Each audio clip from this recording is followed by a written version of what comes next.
You've seen a million of these cycles. It goes straight up, then it goes down. Is this cycle over? Look, yeah, to a degree, easy come, easy go. I want to take you back. I came on this show at the beginning of January, and we talked about the Bitcoin rally that was happening. Right. And we talked about how I thought that it was very healthy price action. Yeah. It seemed to be all institutionally driven.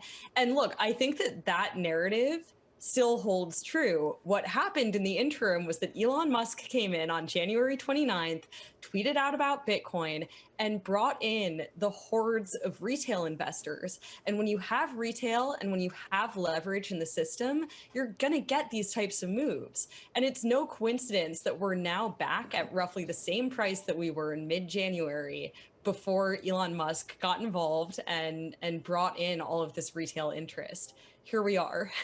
Yeah, I mean, great point, Jill. I am curious, though. I mean, one aspect of this that a lot of people did talk about was the idea that companies were putting this on the balance sheet. That had sort of been a catalyst for some of the rally that we've seen this year.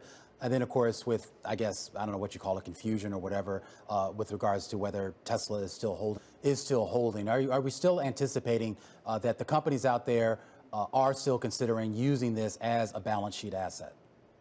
Look, yes, I mean, confusion is definitely the right word when it comes to Tesla and whatever is going on there. So I won't even try to speak to that. I think that there's probably a dynamic around them being classified as an ESG stock. I think there's probably dynamics with the government subsidies that they have to be dependent on and needing to maintain their position as an environmental play, all of that. But the reality is institutions are still buying Bitcoin. If you look at the data from yesterday, OTC desks had their biggest outflow, meaning institutions buying, that they've seen in 3 or 4 months. And that to me indicates that institutions are still coming in and buying the dip.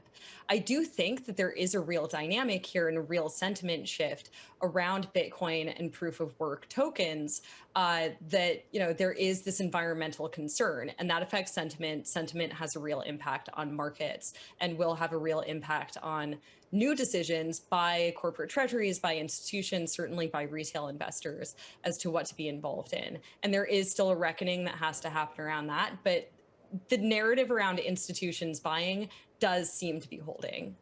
Okay, so, Elon Musk aside, and this is something that I've always found like a little been uncomfortable with your industry.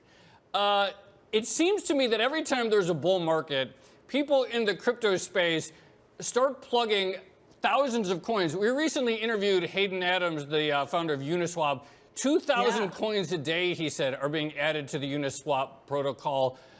3 different people this week made meme coins based on me that traded on PancakeSwap.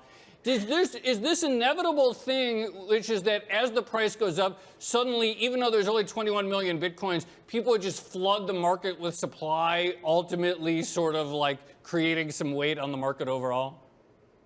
Look, I don't think that is a fair characterization, Joe, actually, because I don't think that it's meme coins taking the air out of the room when it comes to Bitcoin. Sure, maybe a little bit to a degree on the edges around the retail market participants, but that's not what is that's not comparable supply. Right, but flooding the market. Just to push back for a second, there's all kinds of different reasons people want to buy Bitcoin. One reason is because they want to buy an asset that's going up really fast, and there's no principle or tech or anything behind it other than number go up. And so when numbers go up even faster on all this other stuff flooding to market, at the margins, does that take away some of the enthusiastic fervor to buy?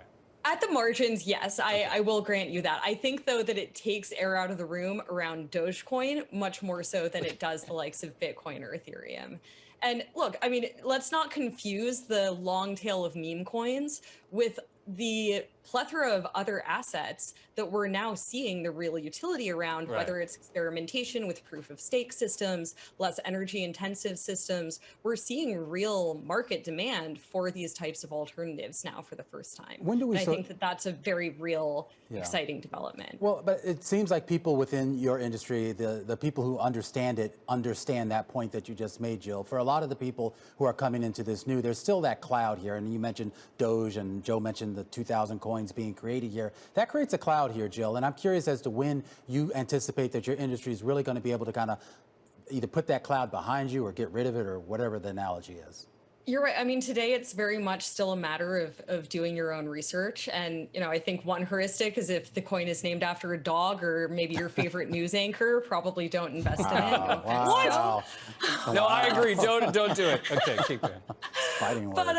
But I think if you look back at the nascent days of any market, it's a matter of people doing their own research. Every market in its earliest days, going back to the stock market, even the pink sheets days more recently, you don't need to go back as far as tulips. You look at the development of any market, it goes through this period where there are grifters and scammers and people looking to make a quick buck. And it's just a matter of time and market maturity and education. Let me ask you one more question. We've had the energy debate. We've talked about it forever. The other way that crypto consumes real resources is chips. And in China already, you can't buy hard drives because of Chia mining and Filecoin mining and so forth. Is that still an issue? I mean, it's just pretty capital intensive stuff that all these new coins are launching into.